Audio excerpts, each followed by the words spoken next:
community, this is Dr. U coming at you, and what I'm going to show you right now is what I call my breakfast cereal, my carnivore breakfast cereal. So let's go through this so you understand what it is.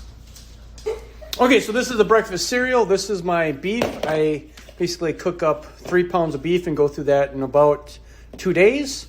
So I'm going to put this in here in the microwave for 2 minutes. And then when that's out, I'm going to put some sour cream in there. And another thing that I like to use is this, is I put in some ghee. So let me show you what this looks like when I dish it up. Okay, so this is what it looks like going into the microwave. Is there we got the beef with taco seasoning, and then we have the ghee. Let me put it in the microwave, and I have the signs to this now. Exactly. And I'll show you what this looks like at the end. Okay, so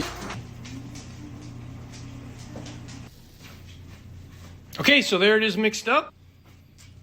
And here it goes, my first bite of my carnivore cereal.